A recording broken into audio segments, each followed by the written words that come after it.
si vous voulez le baisser, non? Ça vous gêne pas? Non. Bonsoir à tous et à toutes, ou à toutes et à tous. Merci d'être venus. Avant de présenter l'association Amarès, je voudrais faire quelques annonces, à savoir lundi 9 décembre, les Amis du Temps d'Estrie inviteront Alain Grèche. Alain Grèche, qui est historien, journaliste, spécialiste reconnu du Proche-Orient et du monde arabe, directeur du journal en ligne Orient 21, ancien rédacteur en chef du Monde diplomatique. Il est l'auteur de plusieurs ouvrages, donc je vais en citer quelques-uns. Palestine, un peuple qui ne veut pas mourir, c'est son dernier livre, qui est paru au Lien qui libère. Israël, Palestine, vérité sur un conflit, édition Fayard, février 2024.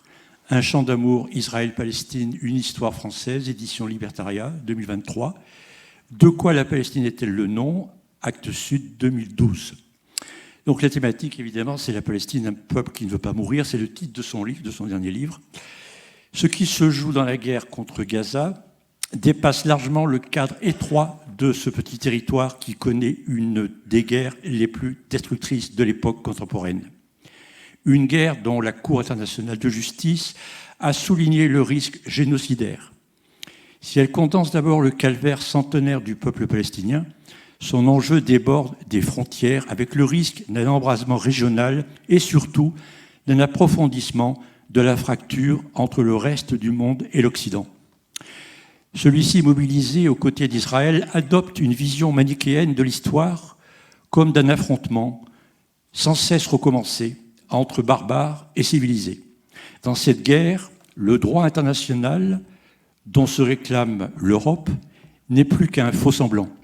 Les choix entérinés par la France ont élargi le fossé qui la sépare du sud de la Méditerranée. Donc voilà, lundi 9 décembre, à 20h, dans cette salle ici. Voilà. Et sinon, nous avons ce soir le plaisir d'accueillir l'association Amarès, c'est comme ça qu'on dit Amarès? Oui. Donc, qui est l'association mémorielle auvergnate des réfugiés républicains espagnols, qui est représentée par Georges Planas, président de l'association, Ulysse Cabazuelo, qui présentera la conférence de ce soir. Et je pense que Georges, tu présenteras l'association tout à l'heure. Donc je vais te laisser le soin de le faire, bien évidemment. Ulysse Cabazuelo, il va nous évoquer ce soir ce que l'on appelle la retirada, c'est-à-dire l'exode des réfugiés de la guerre d'Espagne, qui, à partir de février 1939, franchissent la frontière franco-espagnole pour fuir la dictature franquise après la chute de Barcelone le 26 janvier 1939. Ce sont plus de 500 000 personnes qui sont accueillies dans des conditions inhumaines pour être mis dans des camps de détention. C'est une page sombre et honteuse de notre histoire, mais c'est aussi une page d'histoire laissée dans l'oubli, le déni, peut-être. Beaucoup de nos compatriotes ne connaissent pas ces événements tragiques. D'où ce soir, le grand intérêt que nous avons à écouter, grâce à vous, à votre association, les souvenirs et les témoignages douloureux de cette période. Je voulais faire une petite allusion aussi. Vous avez organisé au Rio, là, le lundi, c'était jeudi 14 novembre. Vous avez présenté on peut l'appeler comment? Un film d'animation, comment on peut l'appeler? Ouais, Josépé de Aurel, et qui justement raconte cette histoire des camps de réfugiés. Et ce qui était intéressant après ce documentaire, qui est très bien fait, que ce soit le graphisme, que ce soit... Il y a eu des témoignages qui étaient très intéressants. Enfin, moi, personnellement, j'ai trouvé ça franchement bouleversant. Et alors, je voulais faire une petite aparté en disant que moi, si je connais la retirada, c'est grâce à la psychiatrie. Mais je vais faire court, parce que ça pourrait être très long. Et c'est grâce à Toscaïes, qui était un républicain espagnol, qui est arrivé en septembre 1939, je crois, et qui a été nommé directeur de l'hôpital de Saint-Alban. Et l'hôpital de Saint-Alban, pour certains, il s'est passé beaucoup de choses pendant les guerres. Il y a eu Paul Éluard, il y a eu Canguilhem. C'est là qu'a été élaborée la politique de secteur, c'est là où s'est fait l'art brut, c'est là où les idées de psychothérapie institutionnelle s'est forgées. Bref, il y a eu beaucoup d'artistes, beaucoup de réfugiés, des juifs. Et ce qu'il faut savoir aussi, c'est que l'université de Strasbourg, dont on parle un peu, qui est venue à Carnot, après la rafle qui a eu lieu dans cette fac, Des étudiants ont été extrafiltrés et donc se sont réfugiés à Saint-Alban aussi. Voilà, c'est pour ça que tout ça me parle beaucoup. Bon, mais sur Saint-Alban, il y aurait beaucoup de choses à dire, mais je vais rester là et je vais vous laisser la parole. À toi, Georges. Merci. Merci Guy, merci à l'association Les Amis du Temps des Cerises. Donc je vais vous présenter les actions de l'association Amarès. On peut dire Amar aussi, si vous voulez, si vous préférez, peu importe. Donc c'est une association qui s'est créée en juin 2023, donc on a un peu plus d'1 an. Et actuellement, on a à peu près 75 adhérents, ce qui est pas mal, ce qui est assez remarquable en une période aussi courte. Bon, nous sommes basés à Gerzat, mais en fait, la plupart de nos actions et de nos adhérents sont sur l'agglomération clermontoise. Donc notre ambition, c'est de faire vivre la mémoire de cette période de l'histoire de l'Europe, qui a impliqué différents pays. Bon, l'Espagne, bien sûr, les Espagnols, mais aussi la France, les Alliés, l'Angleterre, et puis, bien sûr, l'Allemagne nazie et l'Italie fasciste. Alors, va pas trop vite. Pourquoi ça défile? Je ne sais pas pourquoi. D'accord. Donc, la mémoire, les lieux de mémoire, on va essayer de commémorer un certain nombre de sites dans le Puy-de-Dôme. On n'a pas vocation à aller bien sûr loin parce que tout de suite ça fait des frais et la logistique. Évidemment, aider nos adhérents qui veulent faire des recherches généalogiques par exemple, ou des recherches un peu plus larges sur l'histoire de leurs parents ou de leurs ancêtres, sur cette histoire de la guerre d'Espagne, parce que beaucoup ne la connaissent pas. Vous le savez, hein, les gens qui ont traversé ces périodes très difficiles souvent ne parlent pas, et donc les descendants ne sont pas au courant. Et donc après, il y a un travail qui se fait de recherche personnelle, et donc si on peut les aider, on les aidera. Bien sûr, nous sommes en relation avec d'autres associations mémorielles. Alors il n'y en a pas à ma connaissance dans le Puy-de-Dôme, mais il y en a 2 dans l'Allier, et puis il y en a dans le sud de la France. Et bien sûr, on est en relation avec eux et on s'échange des bonnes pratiques et on a plein d'idées. Donc notre côté, pour adhérer chez nous, donc c'est 15 € avec un tarif spécifique pour les étudiants et chômeurs à 10 €. Bon, vous avez nos coordonnées qui s'affichent à l'écran. Et maintenant, je vais vous présenter nos actions là, du second semestre 2024. Donc actuellement, nous avons un conseil d'administration de 7 membres. Bon, je ne vais pas énumérer les noms, vous les avez là-haut à l'écran, dont plusieurs personnes là, dans la salle. Je vois Evelyne, Michel Menat, Ulysse Cabezuelo, qui est secrétaire, et d'autres personnes, peut-être pas ce soir, mais en tout cas proches par la pensée. Donc nos dernières activités, donc le 26 septembre, on a fait venir un descendant de réfugiés espagnols qui, à partir des notes qu'avait prises son père, a fait un livre en français. Donc il est venu nous expliquer en fait le parcours de son père, qui s'est évadé d'une prison franquiste et qui a traversé toute l'Espagne à pied en se planquant évidemment de la police franquiste et est venu se réfugier en France. Nous avons fait une sortie à l'abbaye de Noirlac dans le Cher, donc avec nos adhérents. Bon, c'était la journée du patrimoine. Nous sommes allés voir, entre autres, une exposition sur le thème de la guerre d'Espagne et des réfugiés. Exposition qui a été réalisée par Lydie Turcot et l'abbaye de Noirlac, parce que cette abbaye, enfin ce bâtiment, oui, qui était une abbaye, a hébergé et reçu un nombre important de réfugiés espagnols après la guerre d'Espagne, autour de 700, je crois. Donc la semaine dernière, on avait la séance du film Joseph, on en a parlé tout à l'heure. Bon, ce soir même, la conférence que nous donnons, et puis nous intervenons dans les lycées et collèges. Donc nous sommes déjà intervenus au lycée Ambroise Brugière. Et il y a d'autres interventions qui sont prévues d'ici la fin de l'année au collège Pierre Mendès France de Riom, au lycée Ambroise Brugière une nouvelle fois. Nous avons été contactés par un professeur du lycée Albert Londres de QC et qui, à titre d'exercice avec ses élèves, vont interviewer un certain nombre de personnes de l'association eh bien, qu'on témoigne en tout cas de ce que nous avons vécu dans notre enfance au contact de nos parents. Parce qu'évidemment, des réfugiés espagnols, eh bien, vu leur âge, ils sont quasiment tous décédés aujourd'hui. Mais il y a leurs enfants et petits-enfants, et on a forcément des choses à raconter. Et nous publions un bulletin d'information à peu près trimestriel.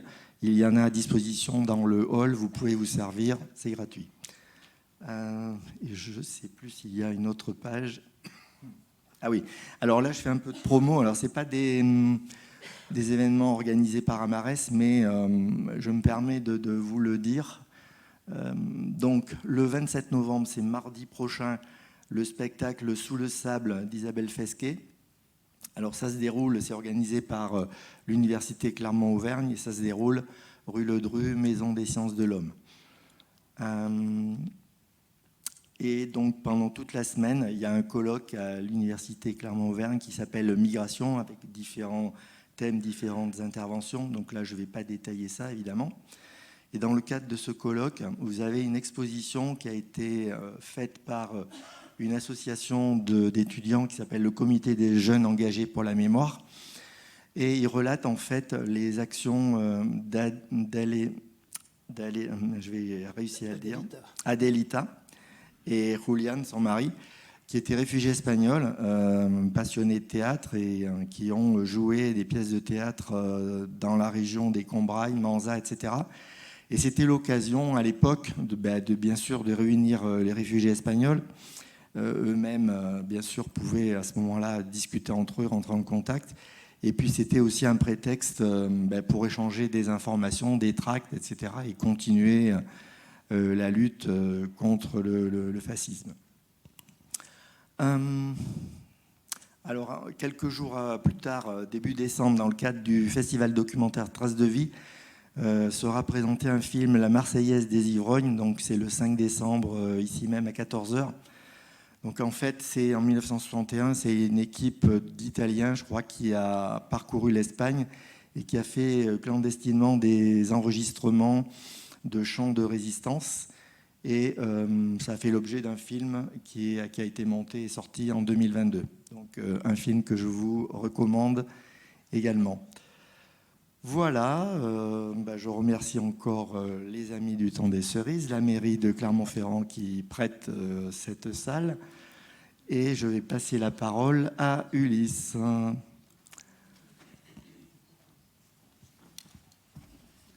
Bien, bonsoir. Allez-y. Voilà, je suis un peu intimidé, je n'ai jamais parlé devant autant de monde. Alors voilà, ce soir, comme on vous l'a dit, le sujet c'est la retirada, donc cet exil de réfugiés républicains espagnols qui ont traversé les Pyrénées de janvier, février 1939. Donc près de 500 000 personnes. Alors déjà, pour comprendre un petit peu ce qui s'est passé en Espagne, il faut repartir dans les années 30. Dans les années 30, l'Espagne, c'est une monarchie, donc avec Alfonso XIII comme roi. Mais ceux qui gouvernent le pays, ceux qui tiennent le pays, ce sont les caciques, c'est-à-dire tous ces gens qui possèdent presque la moitié de l'Espagne. Il y a presque 25 millions d'habitants, 50 années d'espérance de vie, 30 à 40% d'analphabètes, 200 000 agriculteurs sans terre et quelques personnes qui possèdent la moitié de l'Espagne. Il y a même certaines personnes qui possèdent toute une province. Et une église qui est prédominante, qui gère tout ce qui est spirituel, l'enseignement, enfin tout, c'est l'église qui gère tout en fait. Et à côté de ça, une armée qui est là pour protéger les caciques, pour protéger l'église. Lors des élections municipales de 1931, ce sont les républicains qui l'emportent. De là va arriver le 14 avril 1931, donc la proclamation de la Deuxième République, puisqu'il y en a déjà eu une au XIXe siècle, qui n'a pas duré longtemps. Ce sera Manuel Azaña qui deviendra le chef de gouvernement. Et cette République va beaucoup s'inspirer de de notre Révolution française. Hein. C'est-à-dire que, par exemple, les gens, comme il n'y avait pas d'hymne national encore, vont chanter la Marseillaise, hein, ça va devenir l'hymne national. Et il va falloir donc trouver un drapeau, ça va être celui-ci, et un hymne, un nouvel hymne, qui est une chanson du 19e qui va être reprise comme hymne national. Ah, ça n'a pas marché. Bon, tant pis. Vous n'aurez pas le son. Donc, dans les 2 premières années, cette République va affronter donc tout ce que je vous ai décrit tout à l'heure, hein, l'Église, l'armée. C'est une gageure qui va être énorme. Donc, pendant les 2 premières années, il va y avoir plein de réformes, entre autres le droit de vote pour les femmes, qui va être défendu par une dame qui s'appelle Clara. Déjà, je me souviens plus de son nom. Enfin, Campoamor, voilà, Clara Campoamor, puisqu'il faut dire que dans le gouvernement, il doit y avoir 2 femmes, hein, pas plus. Hein. Donc, le droit de vote a été voté, mais à quelques voix près. Ah, ça va. Voilà, donc ça, c'est l'hymne de la République. Hein. Voilà. 2 années plus tard, nouvelles élections, et là, c'est la droite qui sort. C'est le CEDA, c'est la Confédération espagnole des droites autonomes. Alors leur programme, ça se résume, c'est travail, famille, patrie, religion, propriété. Et pendant ces 2 années, on va faire un recul, on va partir en arrière. C'est pour ça qu'en 1934, dans les Asturies, il va y avoir une insurrection. Et la République va envoyer, devinez qui, Francisco Franco, à la tête de sa légion et de l'armée marocaine. Ça va être un massacre, quoi. Enfin, 2000 morts, 3000 blessés, 30 000 personnes emprisonnées. Et Franco a sauvé la République.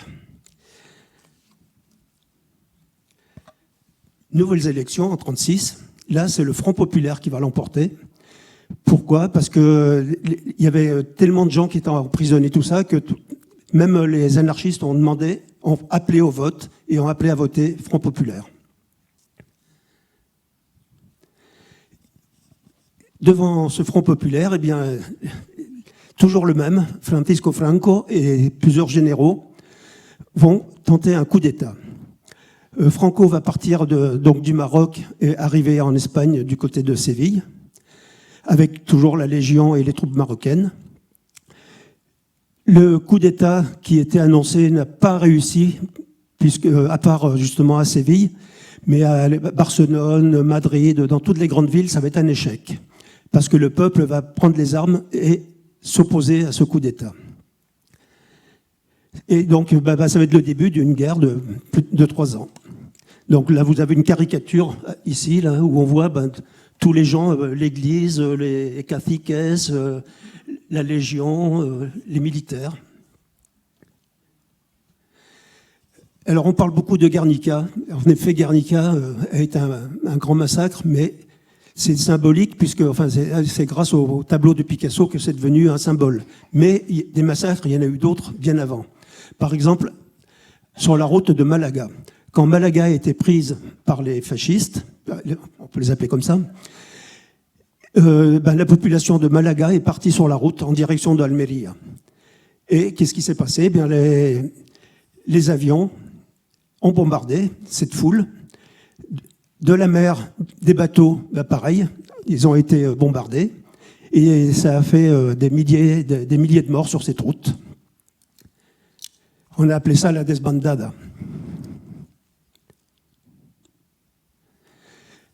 Alors, bon, je ne vais pas trop m'attarder sur la guerre, parce que ce n'est pas le sujet, mais vous voyez que déjà, il y a une grande partie de l'Espagne qui a été envahie, qui a été prise par les factieux, et il restait donc cette poche du Nord. Alors, vous avez donc Guernica, donc le 26 avril 1937, ensuite Bilbao le 19 juin, Santander en 1937, sachant que Santander n'a pas été pris par les Espagnols, mais par les Italiens, les flèches noires italiennes. Ce sont eux qui ont pris Santander. Ensuite, ils ont pris la chute des Asturies. Alors, comme vous voyez, pour s'échapper, il n'y a pas moyen de repartir par la terre, donc la seule chose qui reste, c'est de partir par la mer. Voilà le port de Santander en 1937. Ça, c'est une illustration le journal d'illustration. On voit la foule qui se presse donc sur les quais. Et ma mère y était là-dedans. Et elle me racontait qu'il y avait des gens qui tombaient dans l'eau. Il y avait tellement de monde, ça poussait de tous les côtés.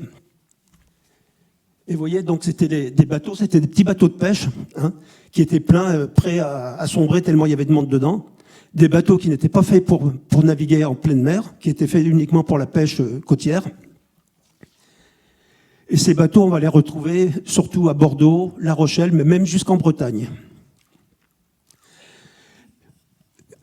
Donc ça, c'est le premier exil. Après, il y a eu l'exil lors de la perte du Haut-Aragon, au printemps 1938. Donc pareil, il y a environ 20 000 personnes qui vont traverser les Pyrénées pour se retrouver en France, pardon. Et jusqu'à présent, tous ces gens revenaient en Espagne par la Catalogne, c'est-à-dire dans l'Espagne républicaine. Le 26 janvier 1939, c'est au tour de Barcelone de tomber.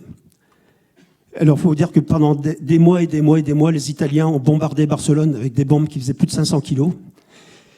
Et ça va être le début donc de la retirada. Donc il va y avoir presque 500 000 personnes qui vont traverser les Pyrénées. Les plus chanceux par le Perthus, le long de la côte, et tous les autres vont passer à travers les Pyrénées par tous les cols qui étaient à leur disposition. Bon, sur ces photos, là, vous avez un geste un peu humain de la part d'un gendarme avec un petit enfant. En bas, un autre gendarme aussi qui aide des réfugiés à porter leurs valises. Et à droite, bon, c'est la foule au Perthus. Là, c'est à Bourg-Madame que ça se passe.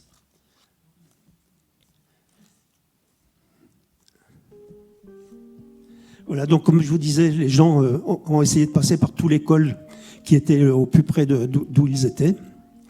Il faut dire qu'on était au mois de février, qu'il faisait très froid, qu'il neigeait.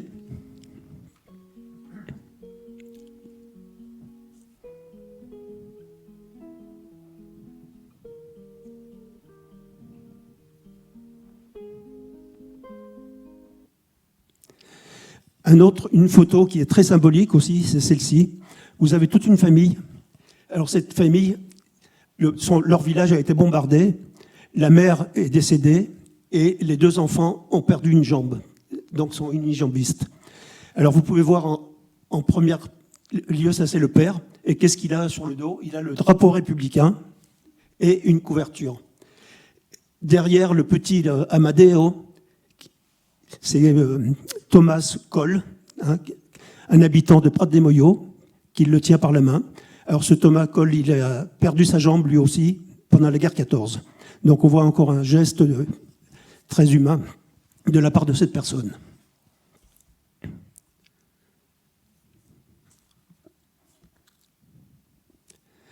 Voilà, Prat-des-Moyaux, un des endroits qui a servi donc au passage des réfugiés par le col d'Arès.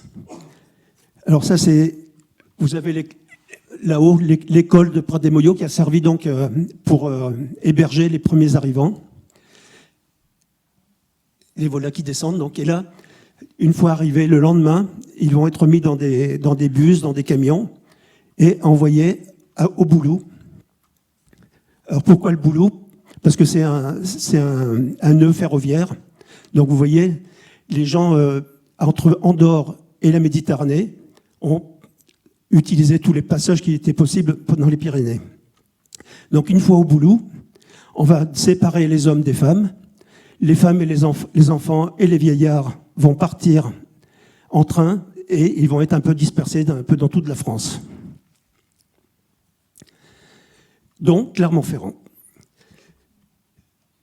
Et donc à Clermont, ce qui a servi d'hébergement, c'est la caserne Gribeauval. Alors en 38, il y avait déjà eu 37-38, il y avait déjà eu des réfugiés espagnols, on les voit ici. Là. Et tout se passait bien parce qu'ils pouvaient sortir, ils allaient faire leurs courses, enfin tout allait bien, il n'y avait pas beaucoup de monde là. Mais je vais vous lire un petit texte, pas très long, comment ça s'est passé en 1943. Alors c'est la personne qui gère le centre Gribeauval qui parle. J'ai l'honneur de vous rendre compte des conditions dans lesquelles j'assure les gardes du quartier Gribeauval. Depuis 8 jours, les requis, au nombre de 130 environ, sont parqués dans une grande pièce mansardée au 2e étage du bâtiment est de Gribeauval. Cette pièce est infecte parce que trop petite et que les requis font tous leurs besoins dans une tinette. Comme est infecte aussi la pièce qui sert de poste de garde. Pendant toute la journée, mon personnel, sans une minute de repos, est astreint au travail suivant: faire la corvée de propreté, par 5 ou 6, la corvée de tinette, la corvée de pluche, assurer la conduite du réfectoire, faire 5 appels par jour, sans parler de la garde proprement dite de tout ce personnel. Cette garde est à effectuer dans un local qui ne répond pas du tout aux conditions demandées. Cette surveillance assurée actuellement l'a été pendant 6 mois et l'état des lieux avait été signalé en temps opportun par de nombreux rapports. On ne comprend pas que l'on recommence à opérer comme dans le passé. Mais en admettant que l'on puisse passer sur tous ces faits, dans la journée de hier, la situation était tellement embrouillée qu'elle démontrait nettement l'incompétence, l'incurie ou le mauvais vouloir des gens qui sont chargés de diriger de telles opérations. En effet, hier, dans l'après-midi, est arrivé un convoi de 200 requis supplémentaires, ce qui portait à 340 le nombre total. Aucun local n'était aménagé pour leur hébergement. Pendant tout l'après-midi, ils sont restés à l'intérieur du quartier, et ce n'est qu'en fin d'après-midi qu'on a pu obtenir difficilement une baraque en bois. Dans de telles conditions, avec le personnel dont je dispose, une section de 30 hommes, gradés compris, la garde devient extrêmement difficile. Voilà, nous sommes en 1943, donc en 1943, il y a la guerre. Hein. On n'est plus dans les mêmes conditions. Là, les gens sont enfermés, ils n'ont plus le droit de sortir. Et la description montre bien dans quelles conditions ils vivaient.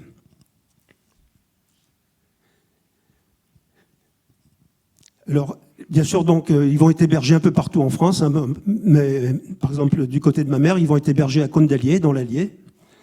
Mais là, tous ces premiers hébergés vont être très bien accueillis, hein, parce qu'ils ne sont pas très nombreux, les gens du village vont les aider et tout. Hein. Ce qui n'est plus le cas donc en 1943, parce que là, vraiment, il y en a beaucoup trop. Alors, le 5 et le 6 février, j'avais oublié de vous dire que pour les civils, la frontière a été ouverte que dans la nuit du 26 au 27 janvier. Avant, elle était fermée.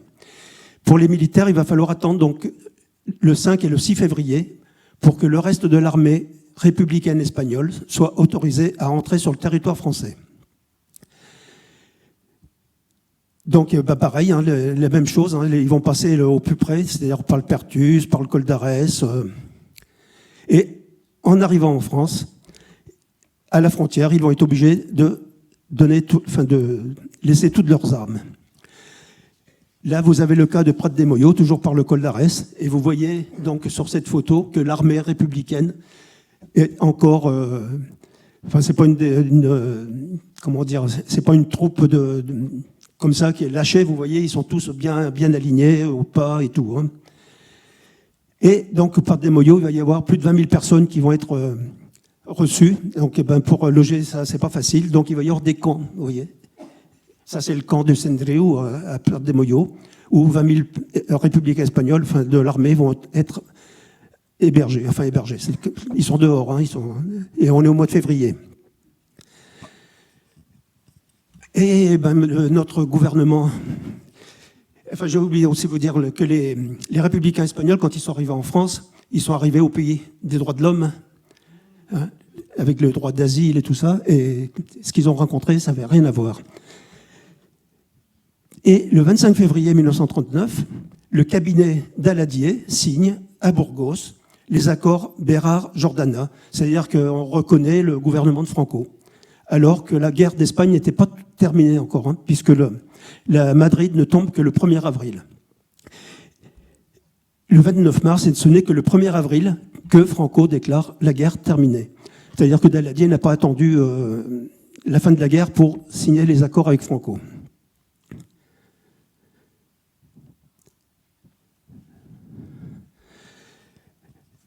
Après la chute de Madrid, il restait encore un endroit qui était aux mains des Républicains, c'était Alicante. le port d'Alicante. Et là, tous les gens du coin vont arriver, tous les réfugiés, enfin tous les républicains vont arriver sur le port, en espérant que des bateaux viendraient les chercher. Malheureusement, le seul bateau qui était là, c'est le Stambrook, un navire anglais qui était là qui venait chercher des oranges en fait. Et le capitaine, contrairement aux ordres de son patron, va faire monter pas mal de réfugiés, mais alors, toujours pareil, un bateau, ça a des limites, hein, on ne peut pas en mettre plus que ce qui tient dedans. Et ceux qui vont rester sur le quai, beaucoup vont se suicider, les autres vont être fusillés, emprisonnés, enfin bon, vous voyez la suite. Hein. Alors tous ces réfugiés donc étaient partis pour le pays de l'homme, de droits de l'homme, mais nous n'étions plus dans les mêmes conditions qu'en 1936 avec Léon Blum. Hein. C'est Daladier qui était au pouvoir. Et Daladier va faire plusieurs décrets-lois sur la police des étrangers qui punit le délit de solidarité, d'hospitalité. En fin 1938, le gouvernement Daladier vote une série de lois justifiant d'isoler les étrangers qu'on appelait les indésirables. Là, donc, il n'est plus question d'humanité ni de quoi que ce soit, il n'est plus question que d'ordre et de sécurité. Alors bien sûr, là, toute la presse d'extrême droite va se déchaîner, hein, comment l'appelait, le Grégoire, voilà, c'est ça, Gringoire. Et donc on se déchaîne contre ces gens-là. Hein. Vous voyez, il y a un article à droite, là, c'est la peste rouge qui va nous apporter des maladies. D'autres disent, ils vont brûler nos églises, violer nos femmes, manger nos enfants, enfin bref. Alors que va faire le gouvernement Daladier ? Il va essayer de faire repartir tous ces gens en leur demandant de rentrer chez eux. Maintenant la guerre est terminée, vous pouvez rentrer chez vous. Et une autre solution, c'est de partir en Amérique du Sud. Là, vous avez le Sinaï qui va partir pour le Mexique, à partir du port de Sète. Il va y avoir le Winnipeg aussi, avec Neruda qui va organiser ça. Et donc l'accueil français pour les républiques espagnoles, ce sont les camps de concentration, et je dis bien concentration, c'est le terme employé par Daladier et Sarraut, le ministre de l'Intérieur. Ceux qui sont arrivés en Afrique, donc au Maroc et en Algérie, vont se retrouver dans ces camps de concentration, donc vous voyez quelques photos là, et ils vont servir à construire le transsaharien. Hein, c'est eux qui vont construire les rails pour le transsaharien.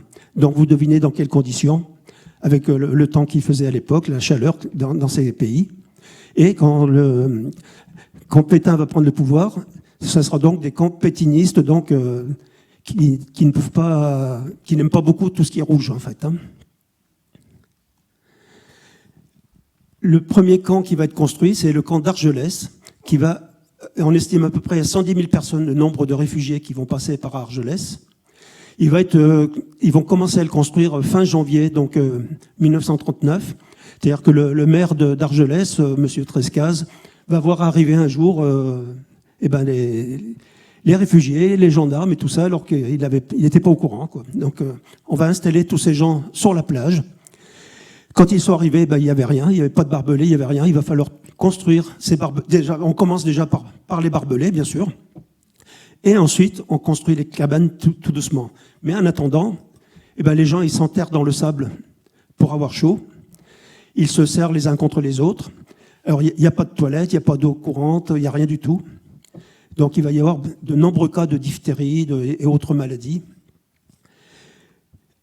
On va diviser le camp aussi en deux parties. Donc, une partie pour les femmes, et une partie pour les hommes.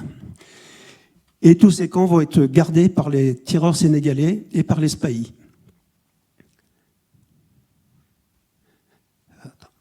Ah oui, la photo qui est ici, là, en fait, quand quelqu'un essayait de se révolter, hein, ou qui n'était pas d'accord avec ce qu'on leur demandait, on les attachait à un pieu, comme ça, puis on les laissait plus de 24 heures attachés. Alors, comme le camp d'Argelès, il y avait beaucoup trop de monde, on va créer d'autres camps tout le long de la côte méditerranéenne. Donc, on va commencer par Saint-Cyprien. Donc là, vous voyez les réfugiés qui partent d'Argelès pour se rendre à Saint-Cyprien. C'est une photo de Capa. Donc, toujours dans le camp de Saint-Cyprien, vous voyez que les gens, ils sont tous par terre. Enfin, il n'y a pas baraques, encore il n'y a rien du tout. Il va y avoir aussi des camps dans l'Aude, dont le camp de Bram, et 2 petits camps aussi, le camp de Montaulieu, à partir du 30 janvier, et le camp de... Faut que je mette mes lunettes, excusez-moi. De Couisa-Montazel, le 8 février. Alors à Montazel, il n'y aura que des femmes considérées comme dangereuses, comme de dangereuses révolutionnaires et leurs enfants. En Montaulieu, ça sera le camp des intellectuels, universitaires, artistes, étudiants, ou des membres des classes sociales élevées, médecins, avocats, fonctionnaires, etc. À Bram, ce sera surtout des hommes, il y aura aussi quelques femmes et quelques enfants. Le camp de Gurs. Le camp de Gurs est... Alors Argelès, après on va mettre les Catalans, on va les mettre plutôt du côté de Saint-Cyprien, Barcarès. Les Basques et tous les gens du Nord, on va les envoyer à Gurs. Donc pareil, hein, quand ils sont arrivés, il n'y avait rien du tout. Donc les baraquements vont être construits au fur et à mesure. Alors, on voit l'évolution sur les photos. Alors dans le camp de Gurs, bien sûr, tous ces camps, après, ils vont servir pendant la guerre pour mettre tous les réfugiés allemands, belges, enfin tous les communistes, les brigades internationales qui vont faire des séjours dans ces camps. Alors Gurs, vous voyez, c'est du côté du Pays Basque. Alors le camp de Sept-Fonds. Alors pour le camp de Sept-Fonds, ce sera plutôt des ouvriers spécialisés qui vont être envoyés dans ce camp. Et ils vont arriver dans une petite gare perdue en pleine campagne, la gare de Boredon. Ils vont arriver là, et entre Boredon et le camp de Sept-Fonds, qu'on appelle le camp de Jude, il y a 7 kilomètres, donc ils vont être faits à pied par tous ces gens, et avec une haie de terreur sénégalais de chaque côté. Voilà le camp de Sept-Fonds. Alors ce sont des baraques avec 3 côtés seulement, car le 4e côté est ouvert. Alors je ne vous dis pas quand il pleut, les gens qui dormaient au bord, là, ce qu'ils les attrapaient. Le Rio Cros. Alors au début, Rio Cros était réservé aux hommes qui vont être envoyés sur un autre camp au Vernet, d'Ariège, et ensuite ça va devenir un camp uniquement pour les femmes. Donc d'abord les réfugiés espagnols, et ensuite il y aura bien sûr les Allemandes, enfin toutes ces gens qui vont descendre pendant la guerre, qui vont être chassés d'Allemagne et de tous ces pays. Alors Rio Cros, c'est pas très loin d'ici, hein, c'est à côté de Mende. Il y en a pour 2 heures pour y aller. Ça a été aménagé, donc il y a des stèles, il y a des explications. Alors le Vernet d'Ariège est un peu particulier, parce que c'est là qu'on va mettre tous les soi-disant dangereux, quoi. Enfin tous les révolutionnaires dangereux, tous les gens qui font peur, quoi. Et Arthur Kessler, d'ailleurs, va faire un séjour là-bas, et dans son livre « La lie de la Terre », il va parler de ce camp en degré libéral. Le Vernet était au point 0 de l'infamie. Alors Collioure, vous connaissez sans doute Collioure et son château. Eh ben, le château a servi de prison. Alors pareil pour les gens soi-disant les plus dangereux. Alors ceux-là, ils ne sortiront pas, ils sont enfermés, ils ont un traitement... Comme le dit le journal, là, c'est une journée d'enfer, quoi. C'est le bagne de Collioure. Alors la petite image qui est ici, là, je l'ai mise parce que c'est un réfugié espagnol qui était à Polaguet, en Haute-Loire, qui travaillait là-bas et qui a fait plusieurs camps. Et à chaque fois qu'il était dans un camp, il faisait une fiche comme celle-là. Alors le camp des Alliés, Angoulême, est un peu particulier parce qu'il se trouve, dès que la guerre est déclarée, il se trouve côté occupé, hein, puisque il n'y a pas que le nord de la France qui est occupé, il y a toute la façade atlantique aussi. Et Angoulême se trouve donc en zone occupée. Donc dans ce camp, les gens, avant la guerre, étaient acceptés par la population, tout ça. Et puis, dès qu'il y a eu la guerre, il y a des Allemands qui sont arrivés dans ce camp, qui ont demandé au chef du camp, ces gens-là, c'est qui? Des communistes. On va tous les mettre dans un train. Donc 927 personnes vont être mises dans un train qui va partir à Mauthausen. Arrivé à Mauthausen, on va séparer les hommes et les jeunes gens. On va les faire descendre. Et il restera dans le train les femmes et les enfants. Et qu'est-ce qu'on va en faire? Eh ben, hop, ils repartent à Angoulême. Et d'Angoulême, en Espagne et ils vont être livrés à Franco. Voilà Mauthausen. Alors le S dans un triangle bleu, c'est Rote Spanien, c'est-à-dire les Espagnols rouges, puisqu'ils n'avaient pas le statut de réfugiés politiques. Hein. Donc on ne savait pas quoi en faire, donc on a créé cette appellation, Rote Spanien, quoi. Alors leur travail, c'était vous voyez l'escalier, l'escalier de la mort. Ils portaient des gros blocs énormes du bas jusqu'en haut, et ça toute la journée, toute la journée, toute la journée. Alors sur les 7300 combattants républicains immatriculés dans ce camp de 40 à 45, seuls 2000 vont survivre. Alors un peu de quelque chose de plus souriant maintenant, la maternité d'Elne. Alors avec l'aide aux enfants suisses, avec Elisabeth Edenbens, elle va créer une clinique, une maternité pour les femmes. Alors au début, elles allaient dans les camps pour aider les femmes qui accouchaient, et ensuite elles ont créé cette maternité où les femmes pouvaient venir accoucher. Et donc de 39 à la fermeture en 1944, 584 enfants de 22 nationalités vont naître à l'Elne. Alors les petits juifs, on leur donnait un prénom chrétien pour passer inaperçu. Et donc ils avaient un jardin donc avec des potagers, ils pouvaient nourrir tout le monde. Et quand les Allemands ont envahi la partie française donc, qui n'était pas occupée jusqu'à présent, ils vont réquisitionner le château et mettre tout le monde dehors. Alors, les compagnies de travailleurs étrangers. Au départ, comme on ne savait pas trop quoi faire de tous ces gens-là, on va créer des compagnies de travailleurs étrangers, alors qui vont être elles vont être placées sous le commandement du ministère des Guerres, et elles sont créées dans le climat de préparation pour une guerre imminente. Alors pour sortir des camps, la seule solution, justement, c'était de participer à ces compagnies de travailleurs étrangers, ou de trouver du travail, ou de se faire embaucher. Par exemple, dans le sud, dans les vendanges, les viticulteurs embauchaient souvent des réfugiés. Là, vous avez le cas ça se passe à Sept-Fonds, et c'est l'entreprise Saint-Jacques, usine Saint-Jacques de Montluçon, qui demande un contingent de réfugiés espagnols pour venir travailler chez eux.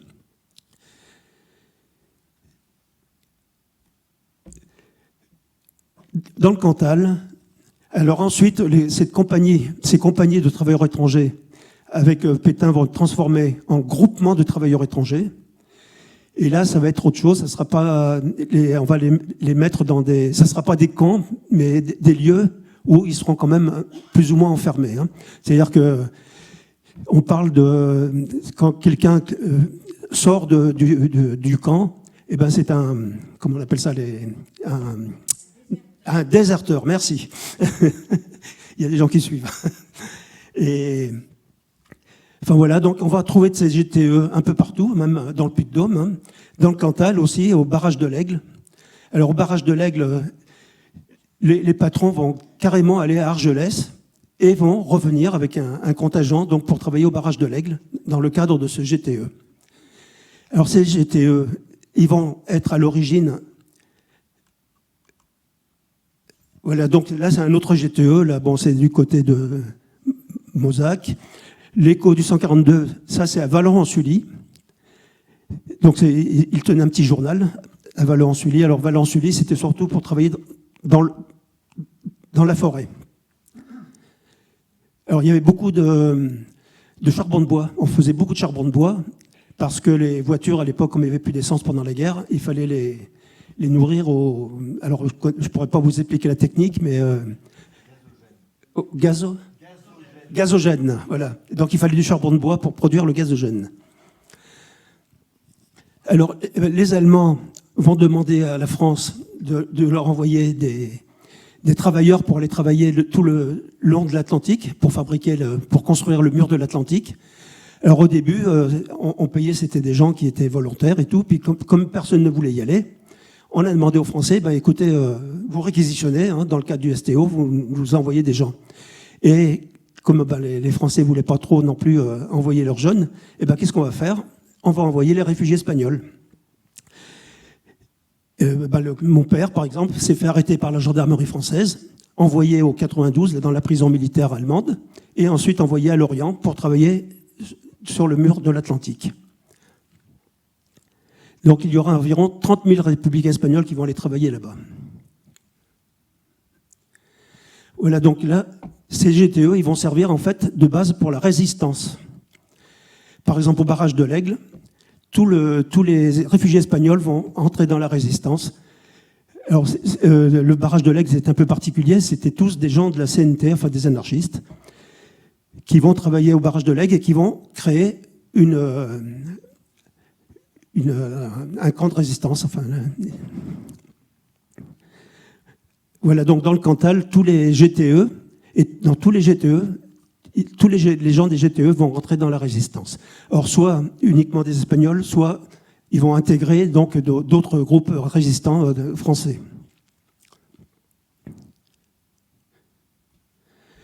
Voilà donc en Auvergne la carte des GTE. Donc ça c'est Garcia Sébastien qui a fait un mémoire sur la résistance espagnole en France, dans le Puy-de-Dôme, enfin en Auvergne plutôt, qui a fait cette carte. Alors dans le Puy-de-Dôme, vous voyez donc tous les points importants, hein, Courgoul, Issoire, Billon. Alors en noir, ce sont les anarchistes, en rouge, c'est plutôt les communistes.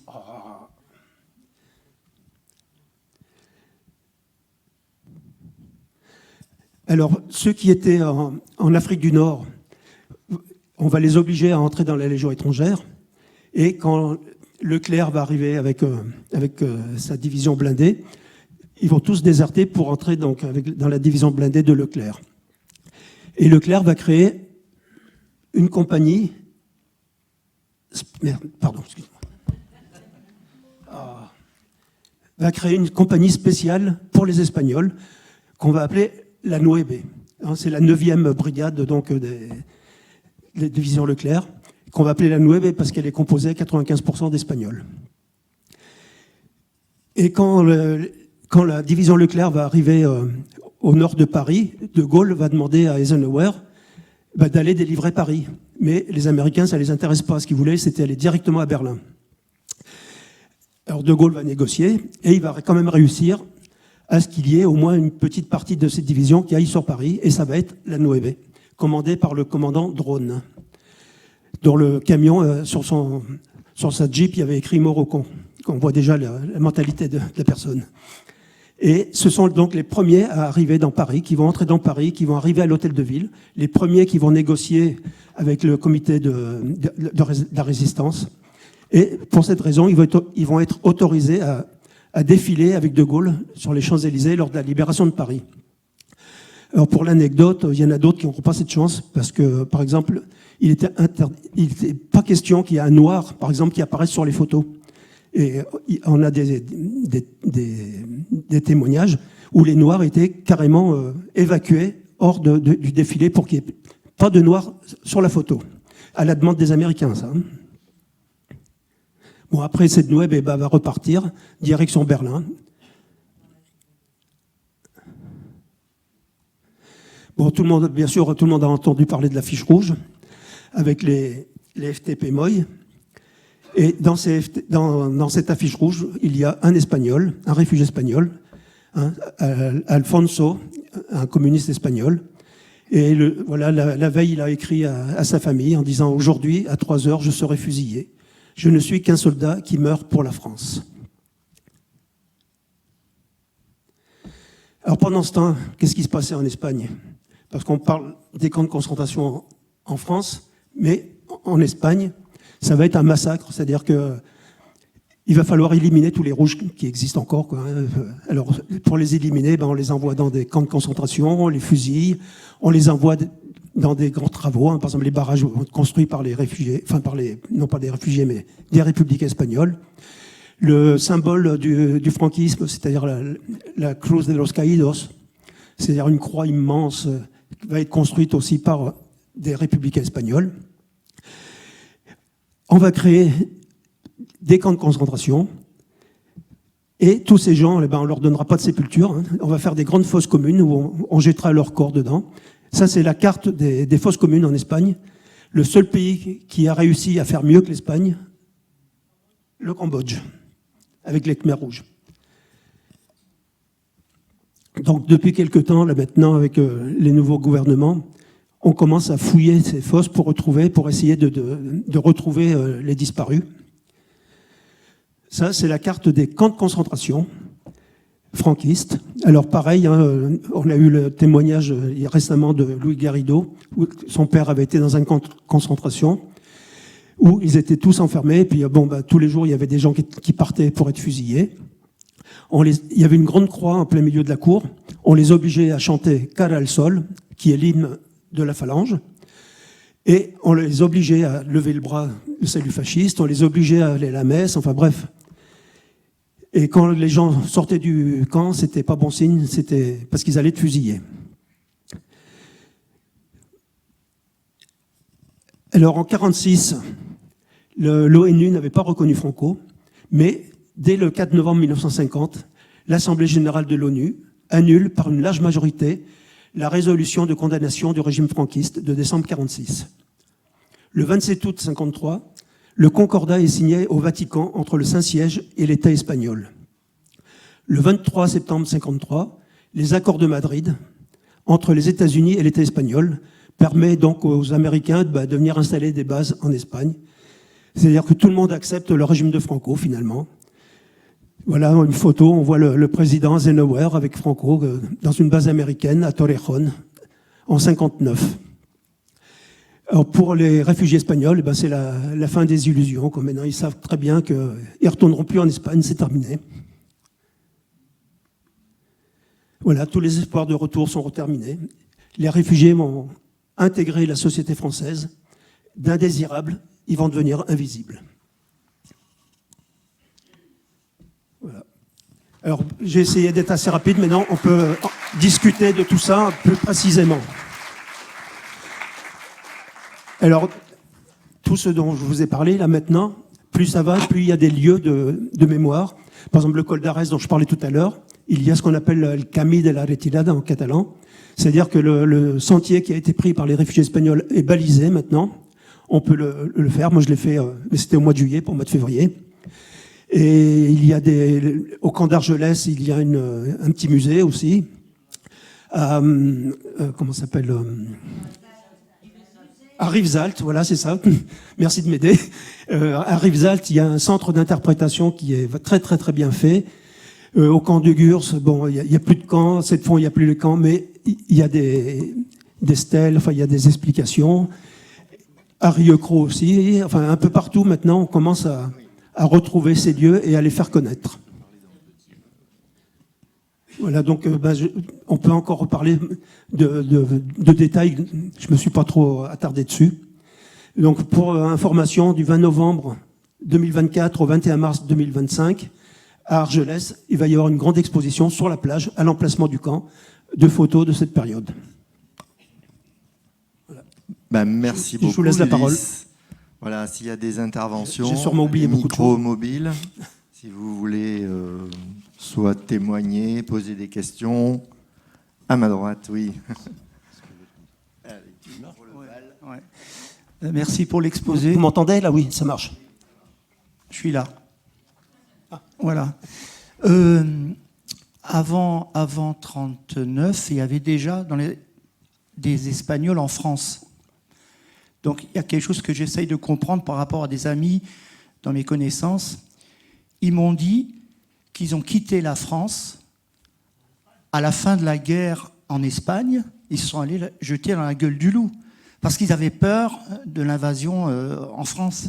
Et ils sont revenus à la fin de la guerre en France, après 1945. C'est comme s'il y avait un deuxième exode. Ouais, dans l'autre sens. Dans l'autre sens. Enfin, ils ont fait 2 fois, quoi. Ouais.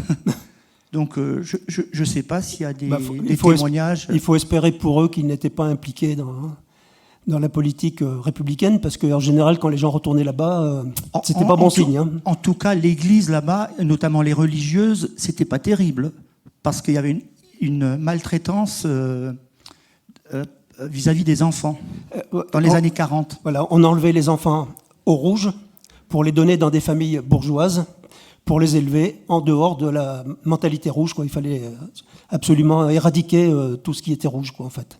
Et en effet, c'est l'Église qui a organisé tout ça, et ça a duré bien après la mort de Franco. Hein.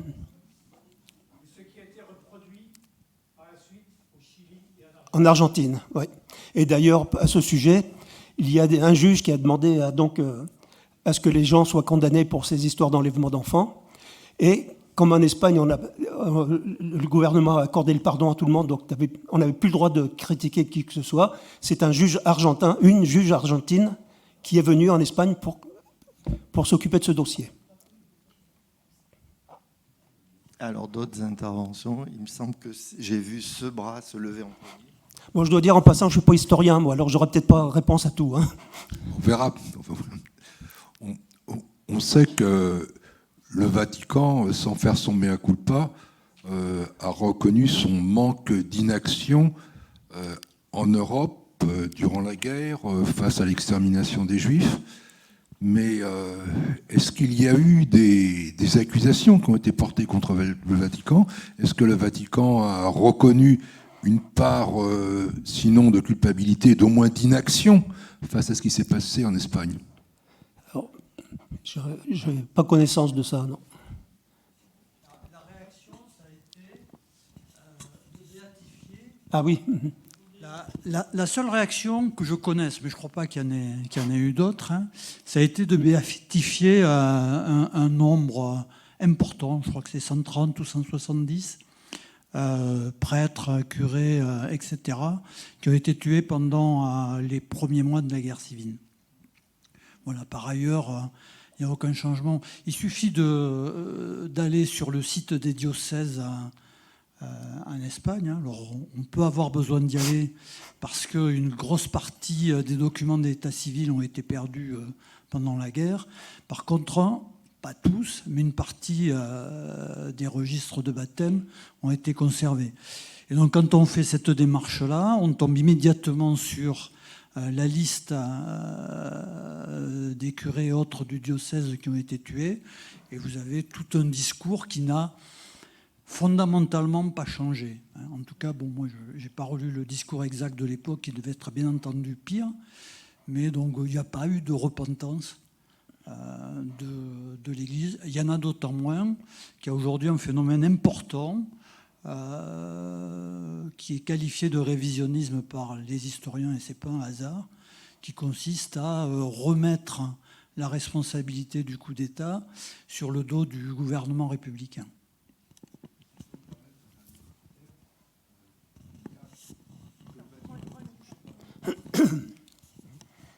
Que le Vatican ne bouge pas ou aille dans le mauvais sens, ça peut se comprendre, mais il y a eu des associations qui, sur une période de 30 ans, 40 ans, un demi-siècle, ont forcé le Vatican à reconnaître certaines choses.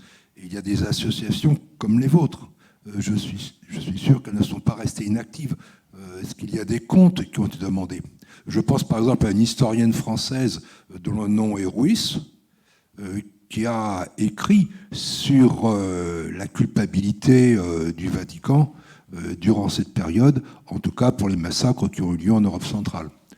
Mais ce que j'ai du mal à comprendre, c'est que des associations comme les vôtres n'aient pas réussi à avoir peut-être plus de pression auprès du Vatican.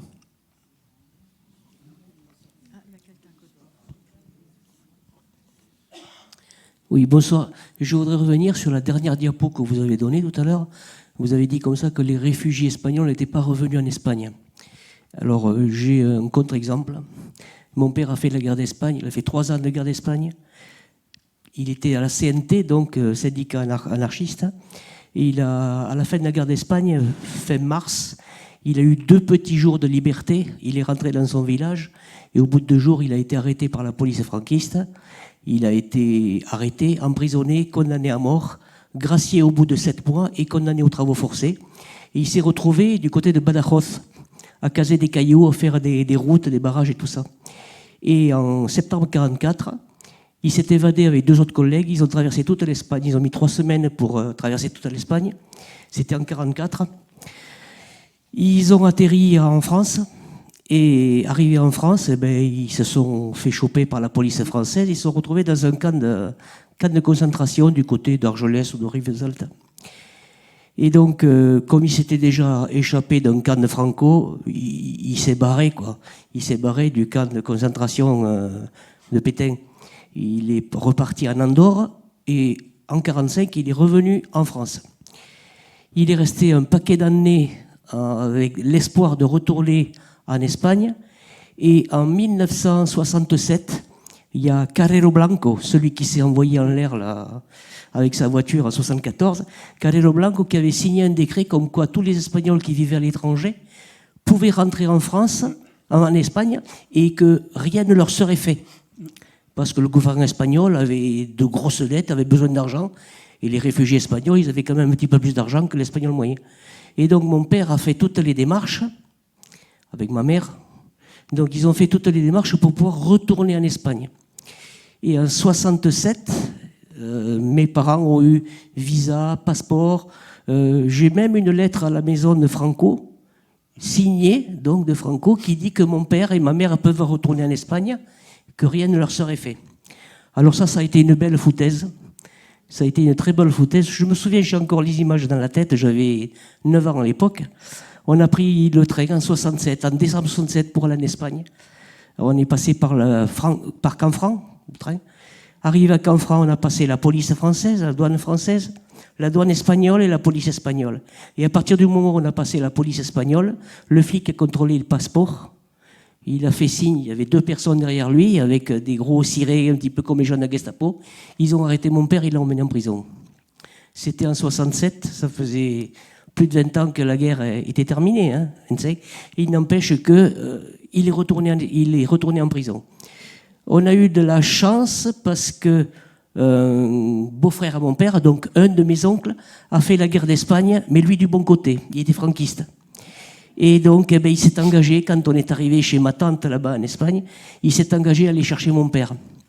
Et comme ce gars-là, franquiste, il était très bien connu des autorités, puisque c'est lui qui s'occupait de la tauromachie pendant les fêtes.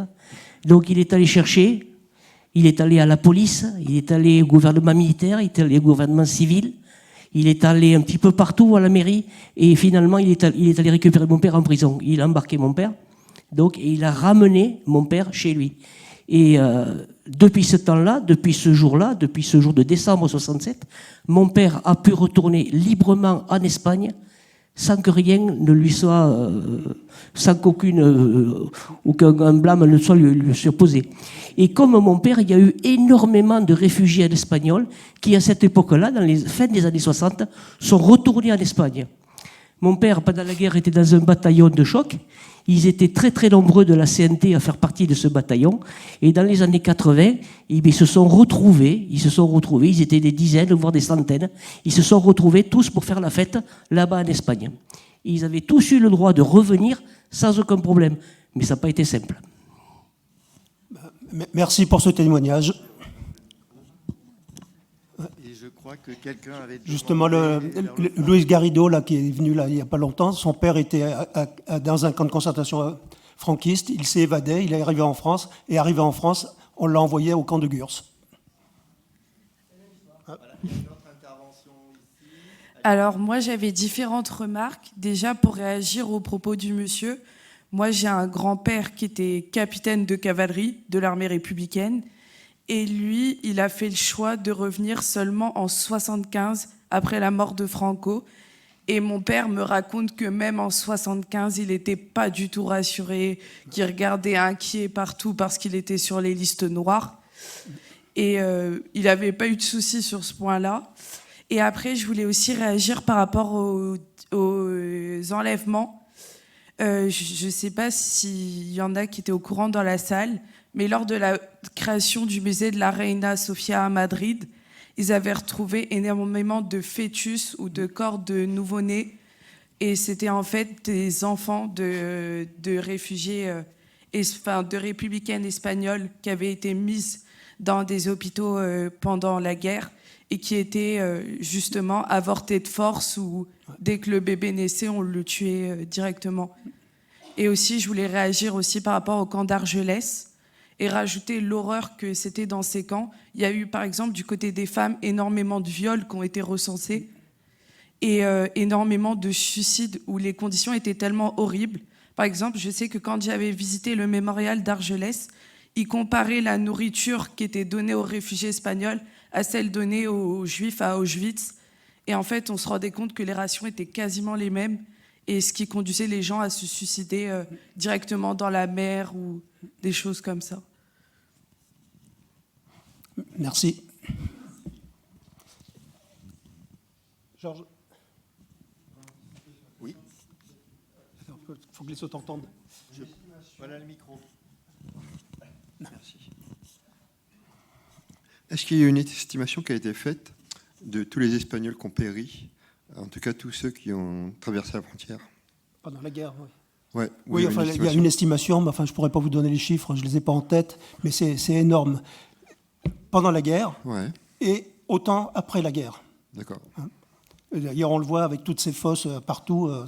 Je n'ai pas les chiffres en tête, moi je ne retiens pas les chiffres, mais c'est énorme, énorme. Ouais. On parle d'Hitler, on parle de Mussolini, mais Franco, il valait pas mieux. Ah oui, c'est sûr. Oui, je voulais juste faire une remarque, je voulais savoir.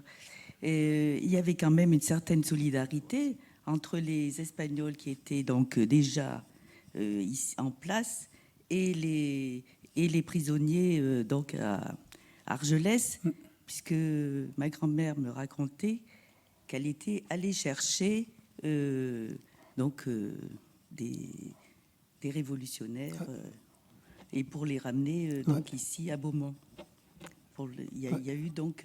Est-ce que c'est bien, Oui, ça oui, c'est vrai. C'est bien ça. Et quand les gens avaient de la famille en France, cette famille pouvait, à condition de montrer qu'ils pouvaient s'occuper d'eux, les nourrir, ils étaient autorisés à rejoindre leur famille.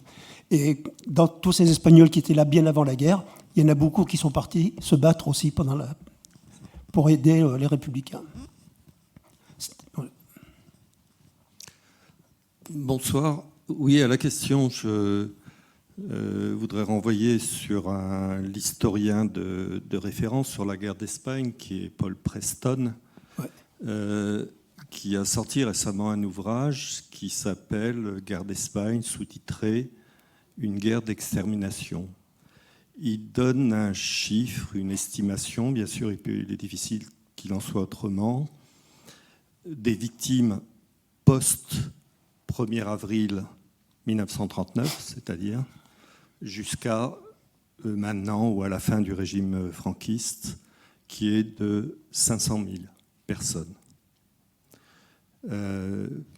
Bon, c'est un gros pavé, j'en ai pas terminé la lecture.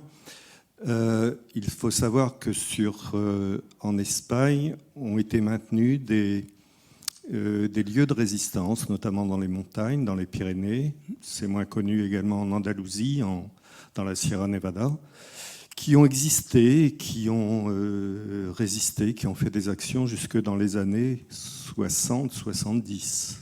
D'accord. Je terminerai sur un deuxième point. Il a été fait référence à la position de l'Église et du Saint-Siège.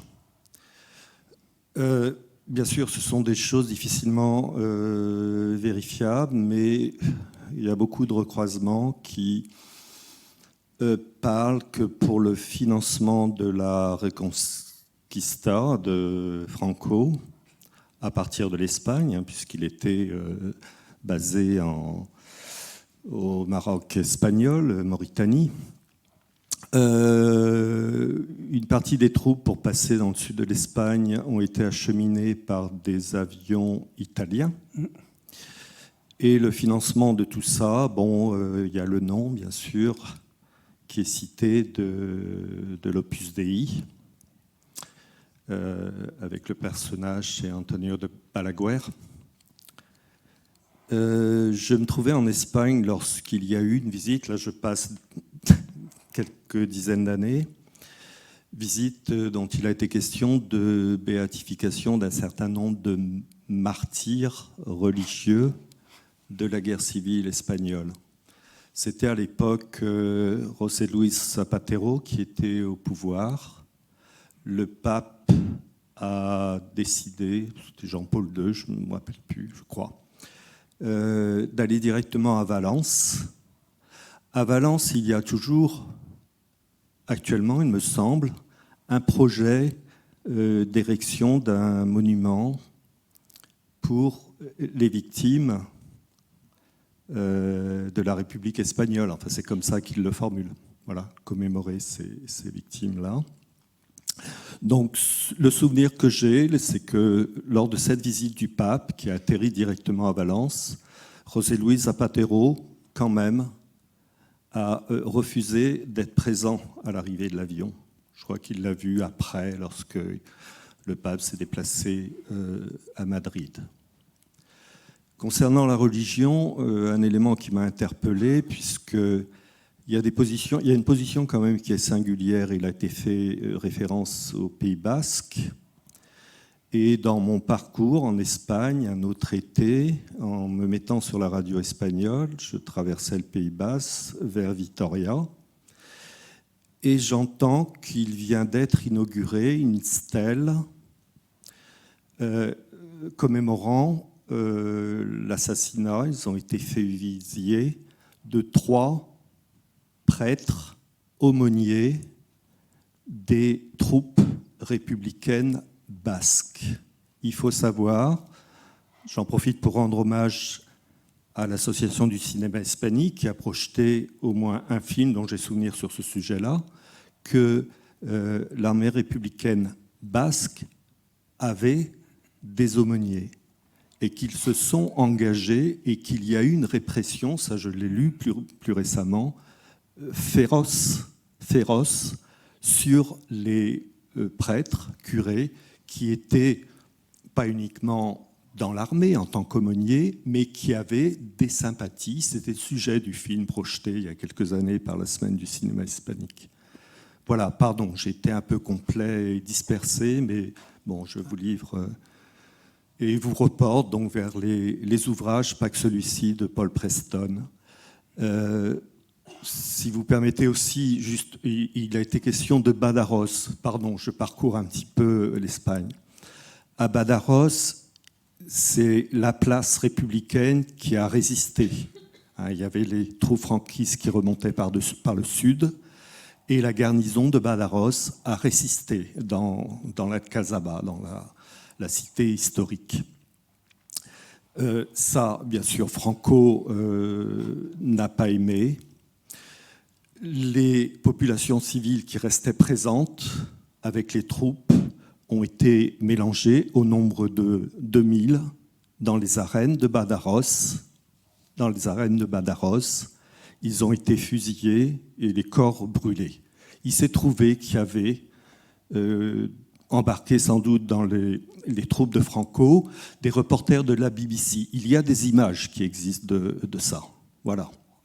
J'ai cherché pendant plusieurs années à Badajoz un témoignage du site. Un monument a été fait, il existe au centre, à l'emplacement des arènes de Badajoz, des anciennes arènes de Badajoz, puisqu'elles ont été déplacées, elles n'existent plus. En fait, c'est un entremêlis de tuyaux d'acier. Il n'y a aucun commentaire dessus. Et là aussi, il a été fait par des luttes intérieures pour qu'il y ait quand même un témoignage. Mais voilà, il existe, mais aucune explication. Alors qu'à côté, il y a un fort historique où là, il y a des plaques explicatives voilà, de l'époque napoléonienne. Voilà quelques témoignages de mes passages et un renvoi vers Paul Preston, entre autres. Pardon d'avoir été un peu long. Merci pour votre intervention. Oui, c'est exact que au Pays Basque, les curés étaient restés républicains. Et je voulais parler de l'extermination des Rouges. En effet, c'était pas simplement...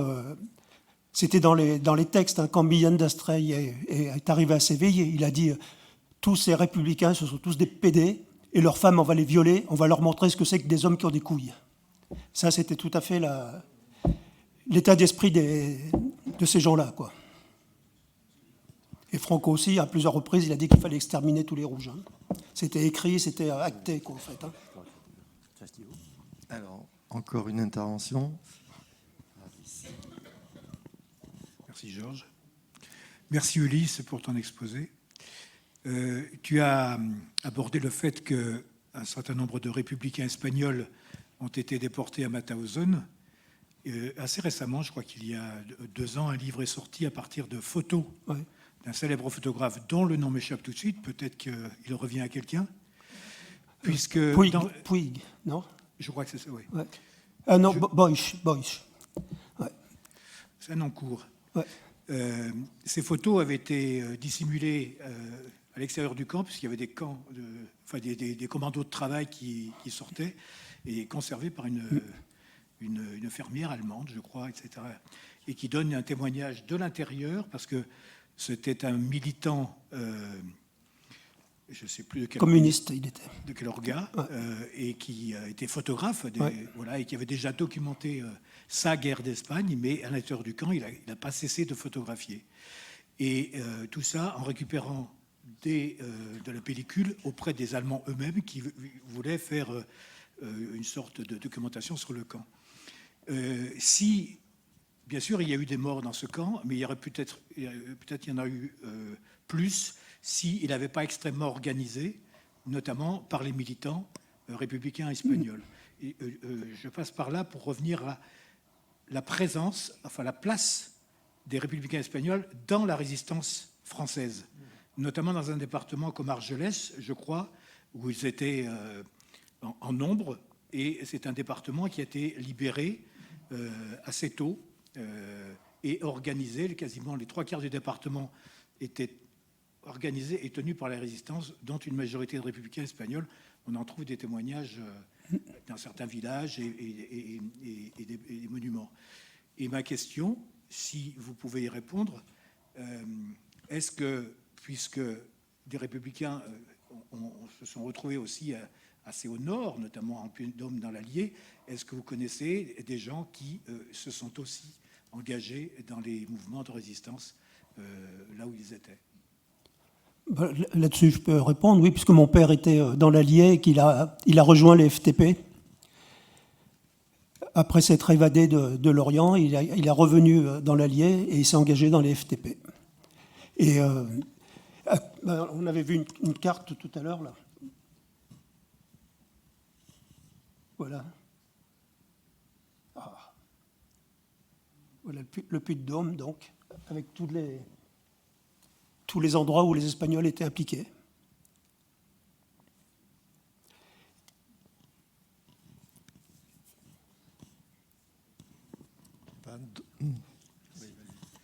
Oui. Peut-être un complément sur ce point. Il y a un mémoire de maîtrise qui est relativement exhaustif sur le sujet.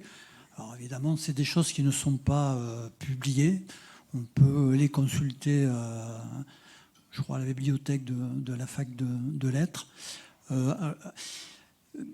qui donnent des noms, qui donnent des types d'actions. Alors ce qu'il faut bien comprendre, c'est qu'à partir du moment où les gens étaient rattachés dans des groupements de travailleurs étrangers, ils étaient donc sur 2 types d'activités, soit du travail en forêt, comme ça a été dit tout à l'heure, donc de manière relativement isolée. Ils pouvaient être aussi sur des opérations comme le barrage de l'Aigle, mais ça, c'est pas dans le Puy-de-Dôme. Et ensuite, ils pouvaient être mis à disposition dans des entreprises. Et vous savez peut-être que sur Gerza, sur une entreprise métallurgique qui a longtemps existé et mais dont le nom à l'époque m'échappe, il y a eu une grève importante et il y signalait la participation d'un certain nombre d'Espagnols qui avaient été mis à disposition et qui travaillaient dans l'entreprise. Alors, ce qu'il faut bien quand même retenir, c'est que par rapport à d'autres départements, l'impression que j'ai eue à cette lecture-là, c'est que la participation espagnole dans les mouvements de résistance était relativement limitée par rapport à ce qu'il y a pu y avoir dans le Cantal, en Ariège, dans la région toulousaine et dans beaucoup d'autres endroits. Alors, Je ne me suis pas penché sur, moi, je peux répondre à sur ça. les raisons. C'est que dans le sud, les républicains espagnols étaient très nombreux, très concentrés, alors que dans le Puy-de-Dôme, ils étaient très dispersés. Donc il n'y a pas de mouvement très important. Hein. Ils étaient intégrés dans ce qui existait déjà avec les Français, quoi. Mais c'est comme dans les GTE, c'était très strict partout. Dans le Puy-de-Dôme, c'était plus difficile parce qu'ils étaient dispersés un peu partout en pleine campagne et tout. Et c'était beaucoup plus compliqué de les maîtriser, quoi, en fait. Hein. Mais ils étaient quand même... Et je voulais dire aussi que, en parlant de résistance, tous ne sont pas rentrés dans la résistance telle qu'on la connaît. Il y a eu d'autres cas, par exemple à Toulouse avec Ponzan, qui a réussi qui travaillait pour... quand les Anglais arrivaient, pour leur faire passer les Pyrénées, pour pouvoir accéder à Gibraltar et tout ça. En fait, il était en contact avec l'Angleterre, avec la France, enfin avec la résistance, et permettait à tous ces gens-là de pouvoir s'exfiltrer de la France, quoi.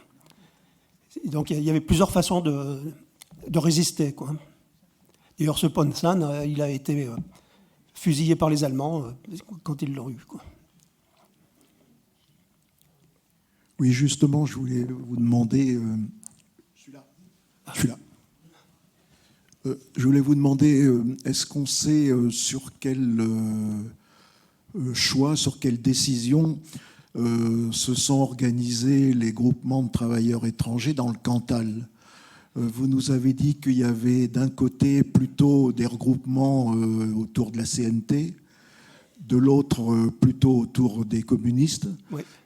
Mais comment se faisait cette organisation, cette séparation et est-ce qu'il y a eu des liens avec les combats du Montmouchet, où je sais, pour résider dans cette région et m'intéresser un peu à ce qui s'est passé, qu'il y avait des groupes dont le nom m'échappe à l'instant où je vous parle là, rebelles, des groupes rebelles dans lesquels il y avait des militants révolutionnaires, anarchistes et anti-staliniens qui ont lutté. Il y a une stèle d'ailleurs sur la route entre Védrines-Saint-Loup et la route de Langeac, qui rappelle donc c'est le combat de ces réfractaires résistants néanmoins antifascistes.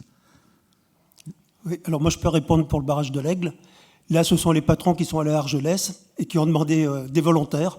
Donc ce sont ce groupe-là qui a accepté et qui étaient tous à la CNT. Donc c'est pour ça qu'on a cette concentration à cet endroit. Pour les autres endroits, je ne sais pas comment ça s'est fait, je peux pas dire. Je vois mon père qui n'était pas communiste, il était à l'UGT, il était au Parti socialiste espagnol. Il s'est retrouvé dans l'Allier. L'Allier, je ne sais pas si vous savez, mais à cette époque-là, c'était le Parti communiste qui dominait. Et bien forcément, il est rentré dans les FTP avec les communistes, quoi. Il n'avait pas d'autre choix, de toute façon. Il n'y avait pas assez de réfugiés espagnols pour faire un groupe spécifiquement espagnol. Et les principales forces de la résistance, c'était les FTP, c'était les communistes. Par exemple, on voit Courgoul, par exemple, ce sont les anarchistes. Rion, c'est plutôt les communistes. Manza, plutôt les communistes. Je pense que c'est... Enfin, je vois, par exemple, tout à fait au début, pour les hébergements, les gens partaient du même village. Ils arrivaient tous au même endroit, quoi, en fait. La photo où on a vu à Gribeauval, tout à fait au début, c'était en 38 ou en 37, je ne sais plus, c'était des gens qui venaient d'un seul village. Donc je pense que pour les militants communistes ou anarchistes, ils essayaient de se retrouver au même endroit. Enfin, je suppose. Hein, je n'ai pas d'autre exemple que le barrage de l'Aigle. Et justement, on essaie de travailler sur cette mémoire, savoir tout ce qui est... Parce qu'il n'y a jamais eu vraiment un travail de fond fait sur le Puy-de-Dôme. Et on essaie de récolter le maximum de renseignements là-dessus.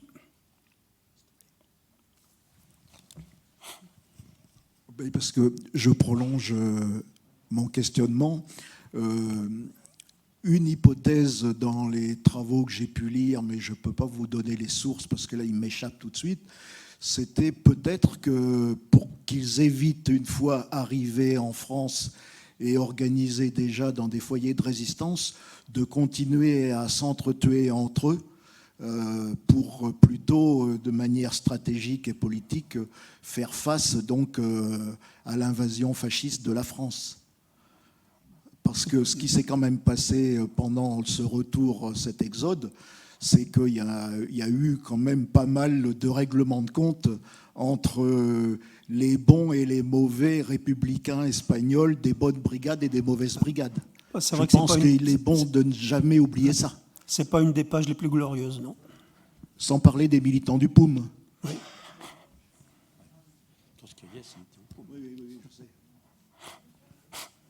Enfin, j'ai pas voulu entrer dans ce sujet-là parce que c'est polémique et puis enfin, c'était pas le sujet de ce soir, quoi. Mais il y a beaucoup de choses à dire, oui.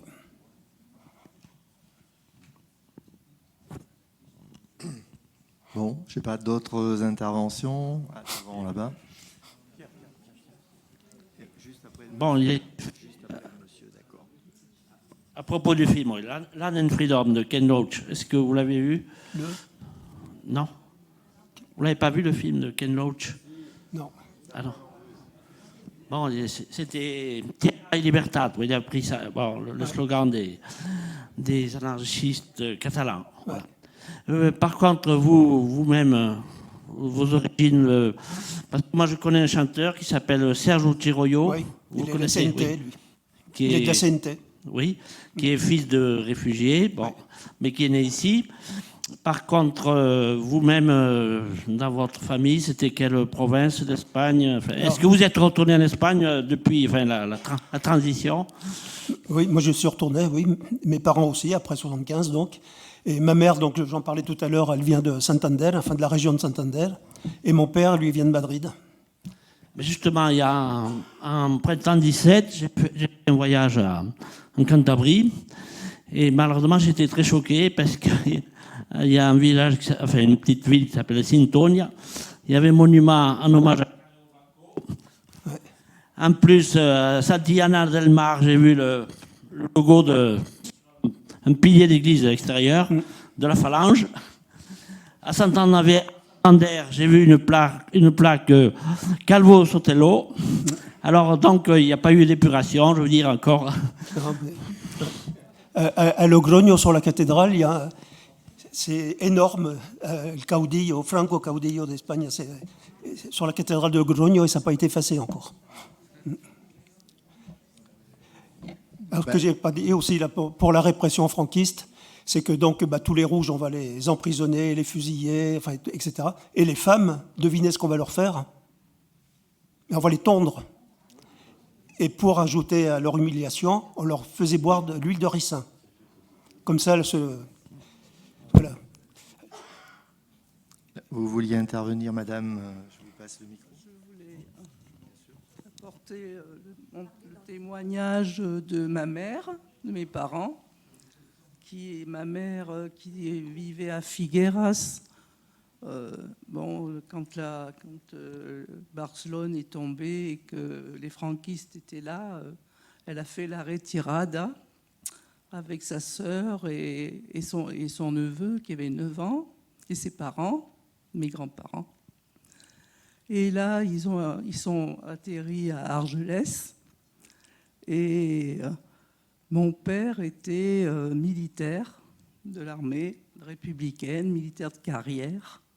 Et donc, il a fait le maquis, je pense, en Espagne. Et puis, quand il a fini par revenir en France, il était considéré donc comme déserteur.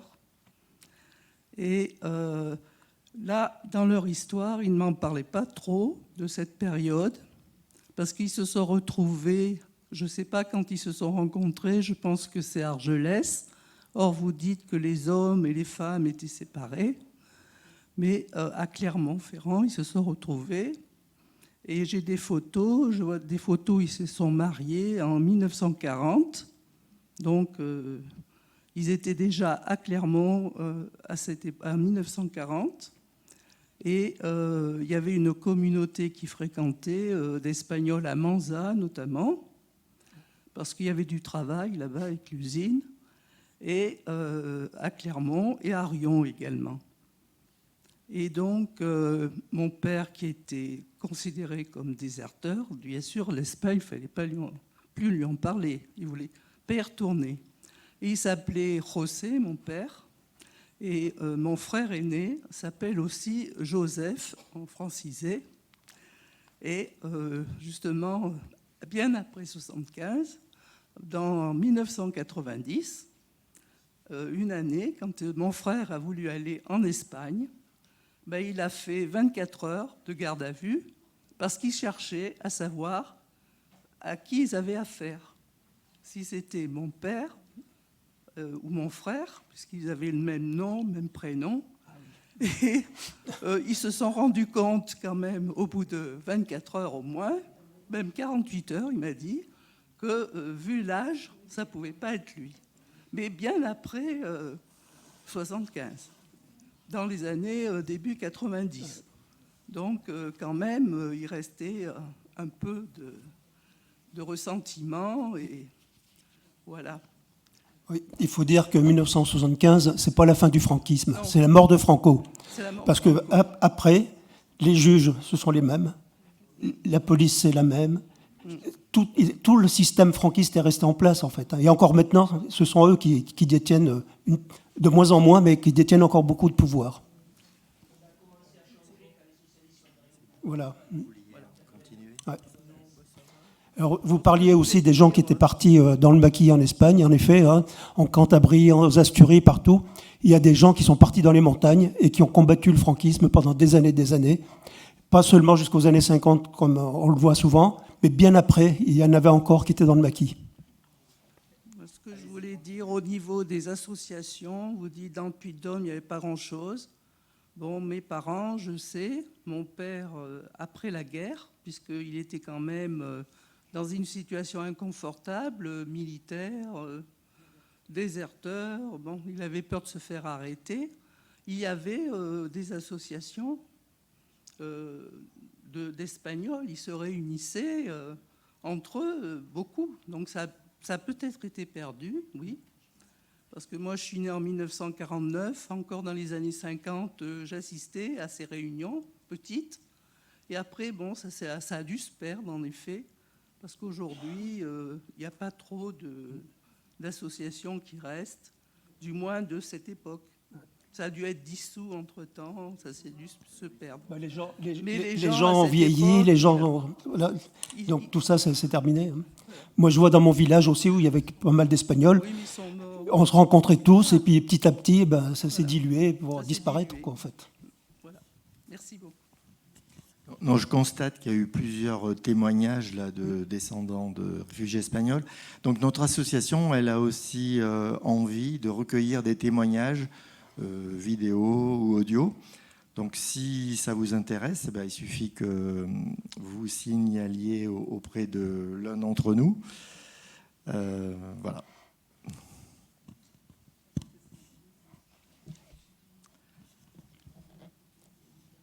Bon, il est un peu plus de 9h30. Est-ce qu'on continue s'il y a encore d'autres interventions? Oui, s'il y a d'autres interventions, s'il n'y en a pas. Attendez, je vous passe le micro. Je sais peu de choses de ma famille. Je sais vraiment très peu de choses de ma famille. Je sais seulement que mon grand-père était condamné à mort en Espagne et qu'un de ses amis a été fusillé. Il s'appelait Luis Compagni. Voilà, c'est tout ce que je sais. C'était le président de la Generalitat. Oui, de Barcelone. Voilà, c'est tout ce que je sais. Voilà. C'est-à-dire que dans les familles, moi c'est pareil, hein, mon père m'a jamais rien dit, hein, je ne sais absolument pas tout ce qu'il a vécu. Alors pour parler de Luis Companys, il faut dire que la police franquiste, non seulement fusillait, massacrait les Espagnols en Espagne, mais ils envoyaient la police franquiste en France avec un certain Urraca de la police franquiste qui venait en France pour se faire les rouges. Donc, parmi les prises les plus célèbres, justement, il y a celle du président de la Generalitat, mais il en a arrêté pas mal d'autres, et qu'il livrait à l'Espagne. Il a essayé d'attraper le président Azaña aussi. Il l'a poursuivi un peu partout, donc Azaña a été obligé sans arrêt de bouger, sauf que Azaña a été protégé par le consulat mexicain, Il s'est réfugié à Montauban, pardon, sous la protection du consulat mexicain. Et quand Urraca a été prêt, avait quand même réussi à le localiser et à vouloir l'attraper, il est mort. Enfin, Azaña. Donc, il n'a pas pu l'attraper. Et le président Azaña est enterré à Montauban avec le drapeau mexicain, pas le drapeau républicain, puisque de toute façon, il n'aurait pas pu avoir ce drapeau-là. Ça risquait pas. Alors moi, ma famille, elle est venue... Enfin, mon grand-père a été dans un camp, parce que j'ai retrouvé un certificat de vaccination d'un camp. Je n'arrive plus à me rappeler le nom. Je l'ai à la maison. Et par contre, ma grand-mère, ils ont été séparés. Et elle était... Mais c'était en Corrèze, c'était pas à Clermont. Donc, elle a été dans une famille, je pense qu'ils étaient mis dans des familles puisqu'elle avait un fils. Et lui, il était en camp. Il est revenu quelques années après, très maigre, enfin bon. Mais il était isolé, lui, il ne s'est pas investi dans quoi que ce soit, je pense. Alors qu'à Barcelone, il avait un poste important, je pense. Mais ma grand-mère ne nous racontait rien. Elle avait peur, je pense. Il y a beaucoup de réfugiés qui ont tiré un trait sur l'Espagne et qui ne voulaient plus rien savoir de leur passé, quoi, en fait. Hein. Mon père, il ne m'a jamais parlé de tout ça. Il ne voulait pas en parler, en plus. Oui, mon grand-père a fini par se suicider. Ouais. Voilà. C'est des choses qu'on ne raconte pas facilement, mais je pense qu'il a été marqué. Oui. Oui, avant de donner la parole à quelqu'un me l'a demandé au fond. Donc, je voulais en profiter aussi pour dire que donc, notre association peut éventuellement aider les personnes qui voudraient faire des recherches sur leurs parents ou grands-parents. Par exemple, mon expérience personnelle, c'est que moi j'ai perdu mon père à 15 ans, donc il m'avait pas dit grand-chose sur son parcours, et j'ai réussi à reconstituer son parcours dans les différents camps en France. Bon, ça m'a pris quand même 6 ans, mais j'ai fait différents services d'archives départementales. Donc en Ariège, à Toulouse, à Montpellier, en Corrèze, dans le Loiret où il avait été envoyé travailler. Et donc de fil en aiguille. Et encore, je découvre des choses. Par exemple, au mois de janvier cette année, j'ai découvert qu'il avait participé au FFI en Corrèze. Chose que je ne savais pas jusque-là. Donc je donne la parole à celui qui me l'a demandé au fond. Merci. Est-ce que vous savez comment se positionne aujourd'hui la famille royale d'Espagne par rapport à l'histoire douloureuse ? Je ne sais pas, le nouveau, la Felipe, je ne sais pas trop, mais son père, il était sorti du moule de Franco, hein, de toute façon. Et j'ai écouté un discours qu'il a tenu tout jeune, là, justement quand il a pris le pouvoir. Franco, pour lui, c'était un dieu. Hein. Alors maintenant, je ne sais pas trop, Felipe, je ne sais pas trop.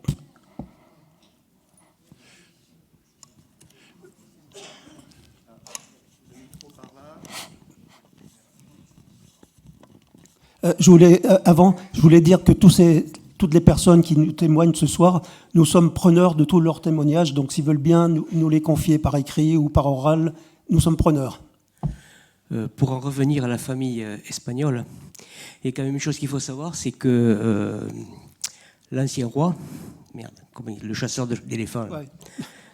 Juan Carlos, voilà, il a quand même été mis en place par Franco et par le franquisme. Donc au début, il n'avait pas vraiment le choix. Par contre, où il a montré vraiment ses idées, où il les a montrées réellement, c'est en 1982, quand le colonel Tejero est allé au Cortés et a voulu faire son coup d'État. Tout de suite, le roi d'Espagne s'est quand même opposé. Donc il a quand même montré qu'il n'était pas forcément prêt à repartir pour X années de franquisme. Tandis que Felipe, c'est un gros branleur, quoi.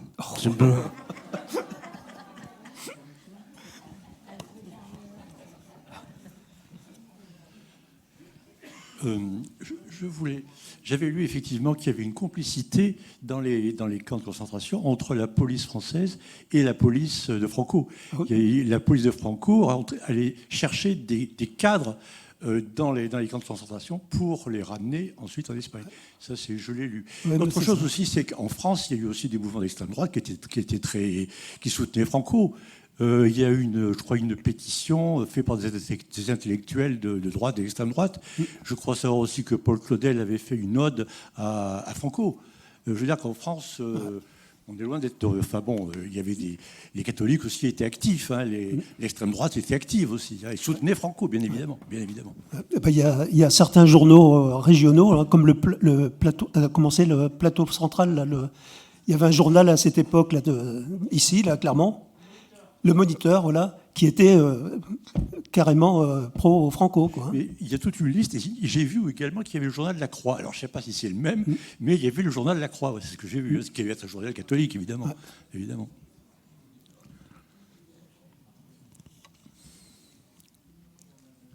Pardon. Bon, moi, si vous voulez des témoignages, mon père est arrivé, pareil, à la retirada en 1939. Il avait 11 ans. Il était seul avec sa mère parce qu'il était déjà orphelin de père avant la guerre. Et il avait fait ce que vous avez dit. Mon père était de Santander. Et quand la Cantabrie a été prise, eh ben, il est venu en bateau dans le San Martin. On a retrouvé la maquette du bateau. D'ailleurs, maman l'a acheté quelques années plus tard. Et il a fait la traversée. Et après, ils sont retournés en Catalogne. Et c'est après, effectivement, en 1939, ils ont retraversé les Pyrénées avec ma grand-mère. Il avait sa jeune sœur avec, ils étaient 2 enfants. Et quand ils ont passé la frontière, moi je ne sais pas grand-chose non plus, parce qu'il ne racontait pas non plus, mais la seule chose qu'il nous a dit, c'est qu'il a été séparé de sa maman, parce que les Quakers qui voulaient aider avaient dit à la frontière, ils avaient dit aux mamans, ils avaient dit on va prendre vos enfants pour qu'ils fassent le voyage plus facilement. Et on leur a dit on va les amener dans un camp à Birmingham. Et je ne sais pas ce qui s'est passé entre-temps. Le voyage a dû être détourné. Il s'est retrouvé en Belgique, à Villers-la-Ville. Et ma grand-mère, elle a mis plus d'1 an à les retrouver. Ils ont passé plus d'1 an à Villers-la-Ville. Et en plus, en étant séparés, le frère et la sœur, mon père et ma tante étaient partis ensemble. Mais quand ils sont arrivés en Belgique, ils ont bien atterri dans le même village, mais séparés. Et au bout de plusieurs mois, mon père était... ils étaient comme dans des colonies. Et le dimanche, il nous disait qu'il les habillait bien. Il y avait les familles belges qui passaient. Certains prenaient des enfants.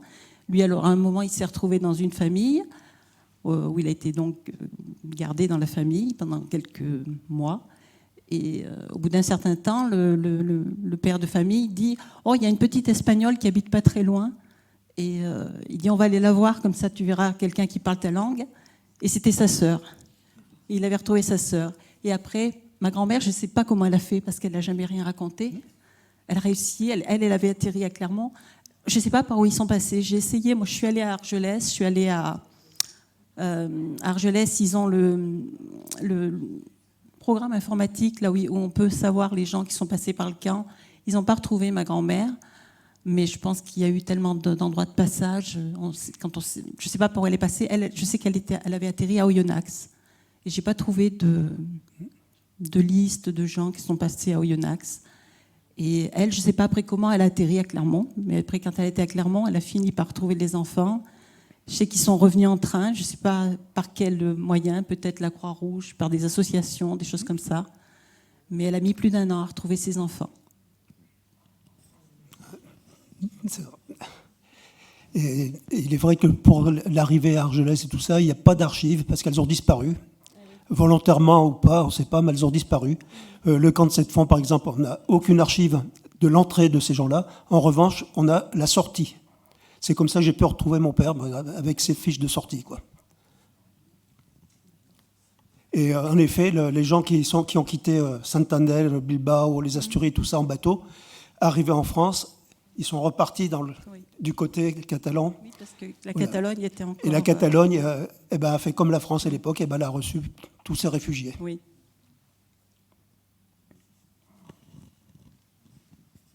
Ah, il y a encore derrière, je vous repasse le micro. Alors moi, en témoignage, j'ai énormément de chance parce que j'ai un grand-père qui a tout écrit. Donc il est né en 14, je suis née en 2004. L'histoire a pu se transmettre jusqu'à là. Il tenait notamment des agendas où il notait toutes ses journées, Ou encore, mon père, il lui avait offert des grosses encyclopédies sur la guerre d'Espagne et il avait annoté des commentaires avec des anecdotes, enfin, notamment une qui est terrible et qui m'avait marqué, c'est que j'avais lu à un moment donné que durant la retirada, ils avaient bu à une rivière et en remontant la rivière, ils s'étaient rendu compte qu'il y avait un cavalier mort avec son cheval dedans. Mais du coup, j'ai pu aussi relever des lettres parce qu'en arrivant en France, il a pu garder contact avec certains réfugiés, en sachant que du coup, moi, je suis originaire de la Nièvre, donc il n'y en avait pas tellement dans la Nièvre. Enfin, les réfugiés espagnols se limitent à ma famille. Et j'ai une lettre que j'ai sous les yeux et qui parle notamment de leur intégration en France. Et il y a quelques phrases qui sont marquantes. Alors, j'ai une phrase qui dit « La vie est dure pour tout le monde, mais je pense qu'ici, elle est plus dure qu'ailleurs, et notamment plus dure que sur les terres américaines. » Et j'ai une autre phrase aussi où il disait « Des organisations et des partis, je ne veux pas t'en parler, je suis complètement déçu. Partout, je vois de la haine et des divisions, et je suis absolument sûr que c'est la meilleure façon de donner la victoire à nos ennemis. »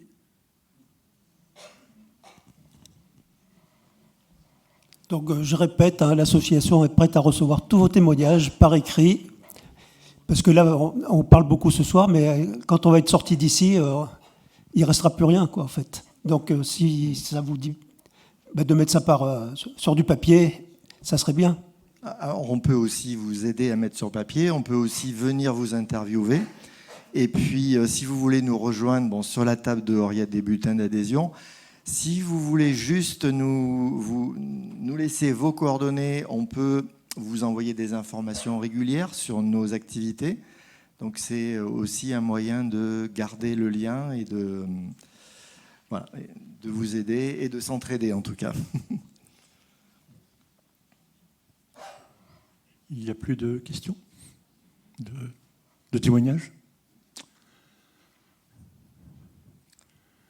Après, on peut poursuivre un petit moment dans le hall des discussions plus...